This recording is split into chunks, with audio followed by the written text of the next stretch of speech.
Hi எல்லாருக்கும் வணக்கம். இன்றைக்கி வாசு சமையலில் இட்லி மாவில் எப்படி சுவையான கார பணியாரம் செய்கிறதுன்னு பார்க்க போகிறோம். அதுக்கு முன்னாடி வாசு சமையல் சேனலை சப்ஸ்கிரைப் பண்ணிக்கோங்க. பக்கத்தில் இருக்க பெல் ஐக்கானையும் கிளிக் பண்ணி வச்சுக்கோங்க. இன்றைக்கி நான் ஒரு பெரிய வெங்காயம் அளவு எடுத்து சின்ன சின்னதாக நறுக்கி வச்சுருக்கேன். சின்ன வெங்காயம் எடுக்கிறதுனால எடுத்துக்கலாம். ஒரு ஸ்பூன் அளவு கடலைப்பருப்பு, உளுத்தம்பருப்பு, அப்புறம் அரை ஸ்பூன் அளவு கடுகு எடுத்து வச்சுருக்கேன். இதை தாளிச்சிக்கலாம். ஒரே ஒரு வரமிளகாவை சின்ன சின்னதாக நறுக்கி போட்டு வச்சுருக்கேன். இது நல்லா பொரிய விட்டுறலாம். நல்லா பொரிஞ்சு செவப்பாற வரைக்கும் பொரியணும். இதோடு இப்போ ஒரு கொத்து கருவேப்பிலையை சின்ன சின்னதாக நறுக்கி வச்சுருக்கேன், அதையும் போட்டுக்கலாம். இப்போ நல்லா பொரிஞ்சிருச்சு. அதனால் நம்ம ஒரு வெங்காயத்தை சேர்த்துக்கலாம். வெங்காயம் நல்லா பொன்னிறம் ஆகிற வரைக்கும் வறுத்துக்கலாம். பாருங்கள், ஓரளவு வந்துருச்சு. இப்போ நம்ம இந்த வெங்காயத்துக்கு தேவைப்படுற ஒரே ஒரு சிட்டிகை அளவு உப்பு, அப்புறம் பெருங்காயத்தூள், இது ரெண்டுத்தையும் சேர்த்து நல்லா கலந்து விட்டுடலாம். மாவில் நான் ஏற்கனவே உப்பு போட்டிருக்கேன், அதனால் வெங்காயத்தில் உப்பு போடலை. வெங்காயத்துக்கு தகுந்த உப்பு மட்டும் போட்டு நல்லா கிளறி விட்டுறேன். இப்போ வெங்காயத்தில் நல்லா பொன்னிறம் ஆனதுக்கப்புறம் மாவில் கரைச்சிடலாம். இப்போ மாவை பாருங்கள், இந்த அளவு நமக்கு பணியார மாவு தண்ணியாக இருக்கணும். பணியார மாவு ரொம்ப கெட்டியாக இருக்கக்கூடாது. இந்த அளவு நல்லா தண்ணியாக இருந்தால் தான் நமக்கு பணியாரம் சாஃப்டாக கிடைக்கும். பாருங்கள், இந்த அளவு இருக்கணும். இப்போ மாவில் நம்ம கொஞ்சம் கொத்தமல்லி கலந்துக்கலாம். கொத்தமல்லி கலந்துக்கிட்டால் டேஸ்ட் இன்னும் சுவையாக இருக்கும். பாருங்கள், கலந்தாச்சு. இப்போது அடுப்பில் பணியாரக்கல் வச்சு எண்ணெய் ஊற்றியாச்சு. எண்ணெய் நல்லா சூடாச்சு. இப்போ ஊற்றிடலாம் பணியாரத்தை. பணியாரம் ஊற்றும் போது மாவு வெளியில் வராதபடி பணியாரத்தை ஊற்றணும். கரெக்டாக அந்த குழி அளவு ஊற்றுங்க. அதிகமாக ஊற்றிட்டிங்க அப்படின்னா மாவெல்லாம் வெளியில் வந்துடும். பாருங்கள், இந்த மாதிரி ஒவ்வொரு பணியாரமாக ஊற்றி எடுத்துக்கலாம்.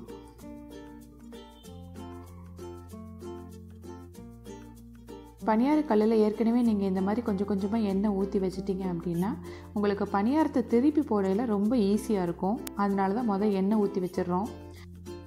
பணியாரம் ஊற்றி ரொம்ப நாள் ஆகிருக்கும். இப்போ நம்ம ஒரு வாரம் 2 வாரம் கழித்து எடுக்கும்போது பணியாரம் சில பேருக்கு நல்லா வராது. அதனால் நம்ம எண்ணெய் ஊற்றி அதுக்கப்புறம் பணியாரம் ஊற்றி திருப்பி போடும்போது நமக்கு ரொம்ப ஈஸியாக இருக்கும். வெள்ளை பணியாரம் நமக்கு நார்மலாகவே சீக்கிரமாக திருப்ப வந்துடும், ஒரு கஷ்டம் இருக்காது.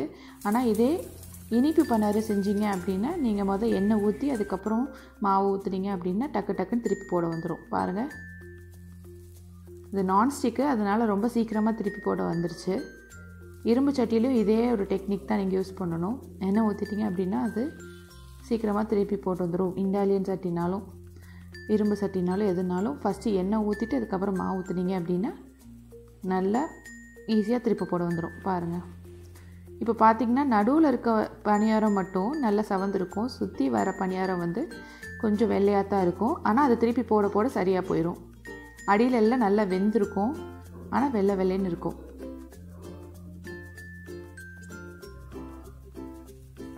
பாருங்கள், இந்த பணியாரக்கல்லை நம்ம இப்போது மீடியம் ஃப்ளேமில் தான் வச்சுருக்கோம்.